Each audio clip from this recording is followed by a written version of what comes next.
let us start with the topic cash flow statement. Cash flow statement is as per accounting standard 3. Okay, so cash flow means what? From where cash flow? Cash flow means from where cash comes in and cash going out. मतलब पूरे साल भर में cash हमारे पास किस तरीके से आई है और किस तरीके से गई है, ये हमें कैश फ्लो स्टेटमेंट से पता चलेगा. Now in cash account we are recording the same. और कैश और बैंक अकाउंट के डेबिट में पैसा आया तो लिखते हैं और कैश और बैंक अकाउंट के क्रेडिट में पैसा गया तो लिखते हैं हम लोग. So what is the difference between cash flow and cash account और कैश और bank account? Cash flow statement में हम लोग, कैश बुक में हम लोग डेट वाइज ट्रांजेक्शन लिखते हैं. जैसे जो डेट पे जो ट्रांजेक्शन हुआ उसके हिसाब से लिखेंगे. But day to day activities पे कितना इनकम हुआ, डे टू डे एक्टिविटीज से कितना एक्सपेंसेस हुआ, which is called as operating, या फाइनेंस का कितना इनकम हुआ, फाइनेंस से फाइनेंस का एक्सपेंडिचर कितना हुआ, ये हमें कैश बुक से टोटल पता नहीं चलेगा. So to find out it we have to prepare cash flow statement. ये कैश फ्लो स्टेटमेंट जब हम लोग कंपनी का कोई भी फाइनल अकाउंट बनाते हैं तब प्रेजेंट करते समय one of the part of final account करके हमें मैंडेटरी है कि ये हमें प्रेजेंट करना है.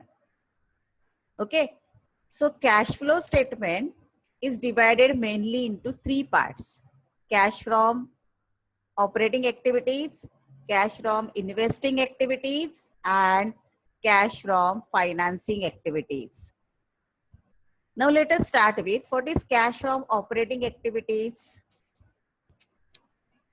Cash from operating activities. This is the first section in the cash flow statement. Cash from operating activities includes transaction from or operating business activities. मतलब business के जो day to day transactions है उसका जो record है वो cash from operating activities में आता है. मतलब परचेस हुआ, सेल्स हुआ, रेगुलर गुड्स जो है अपना वो, राइट. सो ये आएगा ऑपरेटिंग एक्टिविटीज में. So in other words it is a company's net income but in cash version. मतलब यहाँ पे जो भी नॉन कैश आइटम्स है वो हम लोग को कंसीडर नहीं करना है. In operating activities we have to consider profit and loss accounts, income and expenses. But where in profit and loss account के जो इनकम एक्सपेंसेस जब हम लोग कंसिडर करते हैं तब जो भी नॉन कैश आइटम्स है उसको हमें रिमूव करना है. ओके, नॉन कैश आइटम्स यहाँ पे नहीं आएगा. और जो भी डे टू डे एक्टिविटीज के एक्सपेंसेस या इनकम है नहीं है वो भी हम लोग यहाँ से निकाल देते हैं. Only day to day activities आएगा ऑपरेटिंग एक्टिविटीज में. ये जो पार्ट है वो कैलकुलेशन में लिटिल बिट डिफिकल्ट है बट बाकी जो पार्ट है वो इजी है. जैसे सेकेंड पार्ट में हम लोग देखते हैं cash from investing activities. This is the second section. Investing means what? See, जो कैपिटल एक्सपेंडिचर्स है हमने ऑलरेडी एफवाई में सीखा है. What is capital expenditure? मतलब अगर मैं कोई एसेट परचेस करती हूँ तो उसे बोलते हैं cash outflow from investing activity. अगर मैं कोई एसेट सेल करती हूँ तो मेरे पास पैसा आएगा, सो मैं बोलूंगी cash inflow from investing activities. कोई भी फिक्स एसेट या इन्वेस्टमेंट अगर मैंने सेल किया तो वो सेल करके मेरे पास पैसा आएगा तो मैं उससे बोलूंगी cash inflow from investing activities. अगर मैं कोई भी एसेट, फिक्स एसेट या इन्वेस्टमेंट परचेस करती हूँ तो मेरे पास इन्वेस्टमेंट या फिक्स एसेट आएगी और मेरे पास से पैसा जाएगा. So I am saying that cash outflow from investing activities. This is the second part. Third part is from financing. यहाँ पे हमें सब फाइनेंस के रिलेटेड एक्सपेंसेस देखने. जैसे अगर मैंने शेयर्स इश्यू किए तो मेरे पास पैसा आएगा तो it will become inflow. Redemption of preference shares है तो it will become outflow. Okay, debentures issue किए तो इट विल बिकम इनफ्लो क्योंकि कंपनी के पास पैसा आएगा. रिडम्पशन ऑफ डिबेंचर हुआ तो इट विल बिकम आउटफ्लो. जैसे इंटरेस्ट पेड हुआ, डिविडेंड पेड हुआ, तो this is regarding financial activities, तो ये यहाँ पे आएगा. Now remember that dividend paid is a finance related activity. तो यहाँ पे ऊपर जो ऑपरेटिंग है वहां से हमें अगर दिखाया गया है तो उधर से निकाल के हमें कहाँ डालना है उसको? फाइनेंसिंग एक्टिविटीज में. तो dividend paid is a finance activities और उसको हमें फाइनेंस में कंसिडर करना है. तो बेसिकली कैश फ्लो 3 पार्ट में डिवाइड है, cash flow from operating activities, cash flow from investing activities and cash flow from financing activities. हाँ बोलो, चैट में लिखो क्या डाउट है।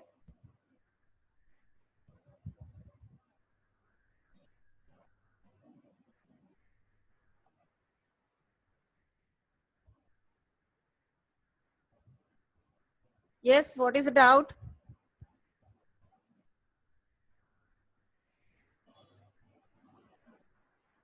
Okay, second one, cash flow from investing activities. Investing means what?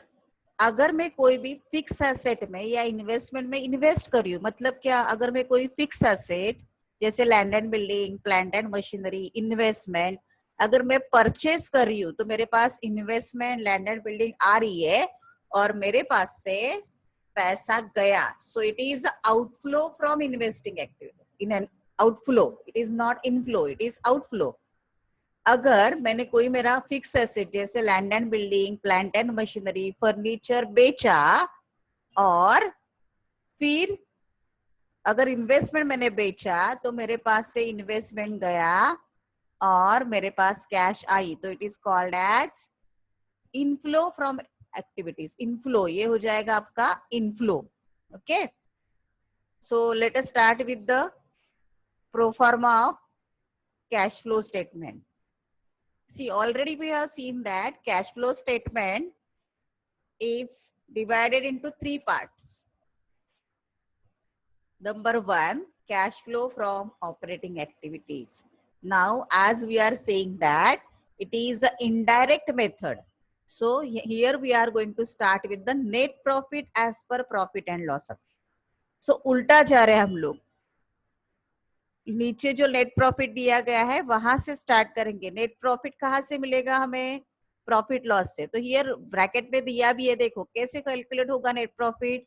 It is a difference between closing balance and between the closing balance and opening balance of profit and loss account. ये जो है वो difference है opening and closing balance of profit and loss account. Okay, it is difference between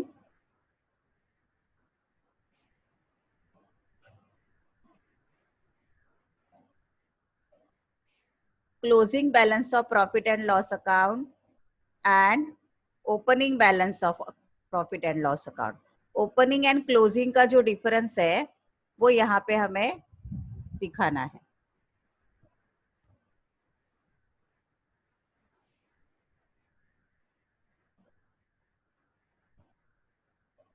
जो वहां से मिलेगा आपको, आपको प्रॉब्लम में दिया जाएगा what is the opening balance and what is the closing balance. अगर ये अवेलेबल नहीं है तो आपके पास जनरल रिजर्व रहेगा, उसका जो डिफरेंस है वो आपको पता चलेगा वहां से।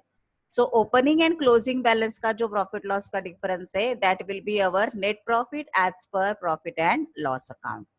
नाउ यहाँ पे कौन से आइटम ऐड किए देखो, only we are going to concentrate today on cash flow from operating activities. अभी यहाँ पे कौन से आइटम ऐड किए देखो, ऐड नॉन ऑपरेटिंग एक्सपेंसेस। मतलब जो एक्सपेंसेस हमने प्रॉफिट लॉस में दिखाए तो है, अभी प्रॉफिट लॉस में हम लोग कौन से साइड में दिखाते हैं? डेबिट साइड में एक्सपेंसेस। लेकिन जो डे टू डे एक्टिविटीज से रिलेटेड नहीं है वो कहाँ पे आएगा? हमें नॉन ऑपरेटिंग एक्सपेंसेस में। ना उसमें सबसे पहले क्या है? Depreciation. Now depreciation is related with the fix asset, तो हम लोग ये डेप्रिसिएशन यहाँ पे दिखाएंगे एड नॉन ऑपरेटिंग एक्सपेंसेस। उसमें सबसे पहले आया depreciation. Then because depreciation is, ये हमें कहाँ पे दिखाना है? इन्वेस्टिंग, मतलब जो अपना फिक्स एसेट है वहां पे दिखाना है। Then propose dividend for the current year. Propose dividend is finance activity, we have already seen. See, हम लोग यहाँ पे नेट प्रॉफिट में ऐड कर रहे हैं, यानी ये एक्सपेंसेस अगर हम लोग कंसिडर नहीं करेंगे तो हमारा नेट प्रॉफिट बढ़ने वाला है। करेक्ट? अगर मैं आपको लॉजिकली समझा रही हूँ वो आपको समझ में आ रहा है, well and good. Otherwise what you have to do, you have to by heart this formula. Okay, I am repeating. Profit loss के डेबिट साइड में जो नॉन ऑपरेटिंग एक्सपेंसेस है, मतलब जो डायरेक्टली बिजनेस ऑपरेशन से रिलेटेड नहीं है, वो हमें रिमूव करना है। जैसे डिप्रिसिएशन हम लोग डेबिट साइड में दिखाते हैं, बट हमें वहां से निकाल के वो एसेट्स के क्रेडिट में दिखाएंगे, राइट। सो यहाँ पे डिप्रिसिएशन हमने निकाला। Then proposed dividend is a finance activity. Interim dividend is also not day-to-day operating activity. Transfer to reserve is not also not an operating activity. So ये सब हम लोग, ये जो भी आइटम सबको दिए हैं, ये सभी डायरेक्टली बिजनेस के ऑपरेशन से related, day to day activities से रिलेटेड नहीं है। जैसे ट्रांसफर टू रिजर्व, हर रोज तो ये ट्रांजैक्शन नहीं होता है, transfer to reserve.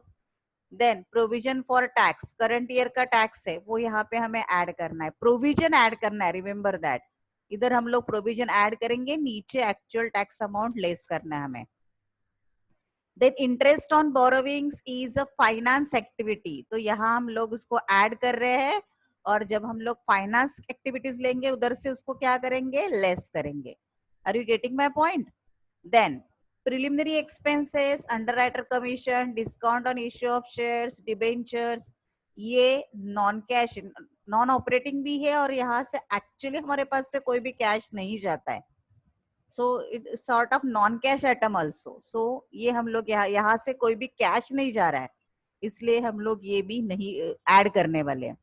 Goodwill, patents, trademark, return of, यहाँ भी हमारे पास से कोई भी कैश नहीं जा रहा है। Same about depreciation, it is a expenses but it is a non cash expenses, जिसके वजह से हमारे पॉकेट में से कोई भी कैश नहीं जाने वाला है। सो depreciation, goodwill, patent, trademark, return of, ये सभी भी नॉन कैश आइटम है, हम लोग ओनली कैश आइटम्स कंसिडर करने वाले। Loss on sale of asset, basically it is investing related and also it is a, so it is, हम लोग ऑपरेटिंग में इसको कोई कंसिडरेशन नहीं करेंगे, उसका इफेक्ट हमें दिखाना पड़ता है फिक्स एसेट्स में। Premium on redemption of shares, debentures, ये भी हम लोग फाइनेंस एक्टिविटी है तो यहाँ पे नहीं लेंगे। आरडीडी, ये प्रोविजन है, एक्चुअली कोई भी पैसा या फंड्स इन और आउट नहीं हो रहा है, तो ये भी हम लोग एडअप करेंगे। सो इन शॉर्ट, जो भी एक्सपेंसेस है जो नॉन कैश है, नॉन कैश मतलब जिसके वजह से हमारे बिजनेस के पॉकेट में से कोई भी पैसा बाहर नहीं जा रहा है वो, और जो डायरेक्टली बिजनेस ऑपरेशन से रिलेटेड नहीं है, वो सभी आइटम्स को हमने यहाँ पे ऐड किया। Similar way, less non operating income, मतलब जो हमने प्रॉफिट लॉस के क्रेडिट साइड में इनकम करके तो दिखाया है, बट वो हम लोग as a operating income consider नहीं करेंगे। जैसे for example income tax refund, income tax अगर हम लोग एक्सपेंसेस अलाउड नहीं कर रहे तो income tax refund will not be our income. Interest income, profit, interest हमें इन्वेस्टिंग एक्टिविटीज पे मिलता है, जैसे इन्वेस्टमेंट पे हमें इंटरेस्ट मिलेगा तो it will become investment income. So ये यहाँ पे ऑपरेटिंग में नहीं आएगा। Profit on sale of asset और investment, again this will become an investing activities, तो वो इनकम ऑपरेटिंग में नहीं आएगा। जो नहीं आएगा हम लोग यहाँ पे निकाल रहे हैं इनकम को, इसलिए लेस किया। जो एक्सपेंसेस हमने कैंसिल किया है वो उसको ऐड करना है, और जो इनकम हम लोग निकाल रहे हैं उसको लेस करना है। इंटरेस्ट ऑन इन्वेस्टमेंट, ये इंटरेस्ट इनकम है, इंटरेस्ट ऑन इन्वेस्टमेंट है, डिविडेंड ऑन शेयर्स है, rent on plot of land, ये सभी हम लोग नॉन ऑपरेटिंग इनकम कंसिडर करते हैं, और ये हमें क्या करना है, लेस करना है। मैं रिपीट कर रही हूँ, ये थोड़ा सा डिफिकल्ट है, अगर आपको लॉजिकली समझ में आता है well and good, otherwise second option क्या है कि आपको ये बाय हार्ट करना पड़ेगा। एटलीस्ट 5 प्रॉब्लम्स होने तक आपको थोड़ा कंफ्यूजन होगा, उसके बाद आपको इजीली समझ में आएगा। सो ये आया आपका funds from operation.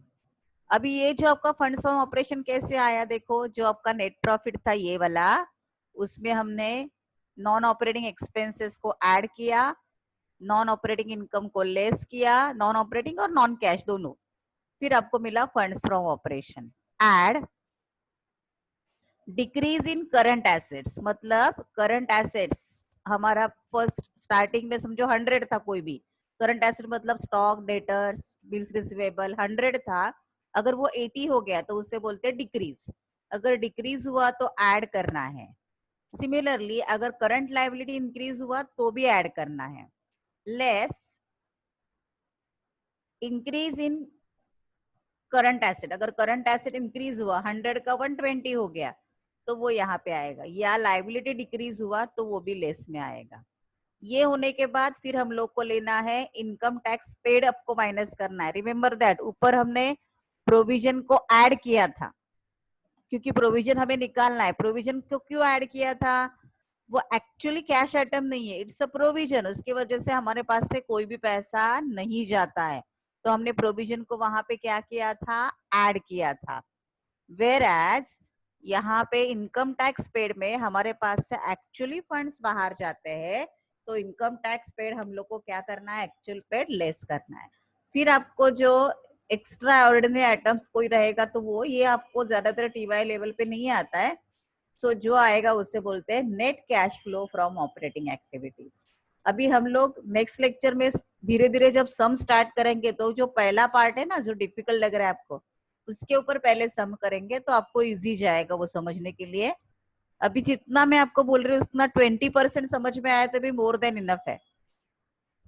So first part हमने देखा कैश फ्लो का, that is cash from operating activities. In second part we are going to see cash from investing activity. It is very easy. Investing activities मैंने क्या बोला आपको कि कोई भी फिक्स एसेट्स और इन्वेस्टमेंट रिलेटेड जो एक्टिविटीज है वो कैश फ्रॉम इन्वेस्टिंग एक्टिविटीज है। अगर उसके वजह से हमारे पास फंड्स आते हैं तो उसे बोलते हैं cash flow from investing activities, correct. So अभी कौन से फंड्स है, जैसे अगर मैंने फिक्स एसेट सेल किया, कोई पेटेंट्स कॉपीराइट, अभी पेटेंट्स क्या है, किसी भी चीज का प्रोडक्शन करने का राइट, उसे बोलते हैं हम लोग patents. Sale of fix assets और पेटेंट्स, अगर मैंने सेल किया तो मेरे पास से फिक्स एसेट या पेटेंट जाएगा, बट मेरे पास पैसा आएगा, तो फंड्स कम्स इन, फंड्स मेरे पास आए हैं, करेक्ट। सो मेरे पास अगर फंड्स आते हैं तो ये हो गया inflow of cash. Similar way sale of investment, मेरे पास से इन्वेस्टमेंट गया बट मेरे पास पैसा तो आया, so it will become my sorry inflow. Okay, inflow from investing activity. Interest received on debenture, see interest on debenture, interest received on debenture, interest received on debentures, ये क्या हो गया हमारा, इनकम हो गया फ्रॉम इन्वेस्टिंग एक्टिविटीज। अभी debenture investing में कैसे आया, किसी और कंपनी के इन्वेस्ट डिबेंचर में हमने इन्वेस्ट किया है, so that will become our investment. मतलब दूसरे कंपनी के डिबेंचर्स हमने परचेज किए है तो हमारा इन्वेस्टमेंट हो जाएगा वो, और उसके ऊपर हमें इंटरेस्ट मिला तो वो हमारा investing activity. Dividend receive from on shares, similar way किसी और कंपनी के शेयर्स हमारे कंपनी ने परचेज किए तो कंपनी के लिए वो परचेज ऑफ शेयर्स हो जाएगा इन्वेस्टमेंट, और उसके ऊपर जो इंटरेस्ट मिलता है उससे, इसके ऊपर जो डिविडेंड मिलेगा वो भी हमारा इनकम फ्रॉम इन्वेस्टिंग एक्टिविटीज है। ये सभी आइटम नॉर्मली आपको एग्जाम के लिए आते हैं। अभी लेस में क्या आएगा, आउटफ्लो फ्रॉम इन्वेस्टिंग एक्टिविटीज। कौन से आउटफ्लो फ्रॉम इन्वेस्टिंग एक्टिविटीज है, देखो purchase, exactly opposite to this, यहाँ पे सेल है, यहाँ पे परचेस है। देखो परचेस ऑफ फिक्स एसेट्स और investment, then purchase of goodwill, हमने गुडविल परचेस किया तो आउटफ्लो पैसा गया हमारे पास से। Brokerage paid on purchase of investment, loan given, इन सभी चीजों में हमारे पास से पैसा जा रहा है, इसलिए हम लोग उसे क्या बोलते हैं, आउटफ्लो। और ये किसी भी चीज में हम लोग इन्वेस्ट कर रहे हैं, तो देखो इनफ्लो सब हमने यहाँ पे ऐड किया है और आउटफ्लो सब हमने यहाँ पे क्या किया है, लेस किया है। तो इनफ्लो और में से आउटफ्लो माइनस किया तो आपको मिलेगा net cash flow from investing activities. I hope कि सेकेंड पार्ट आपको इजी लगा होगा।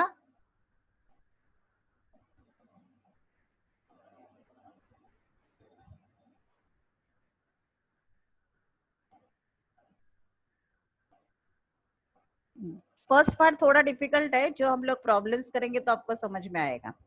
Similarly third part is also easy.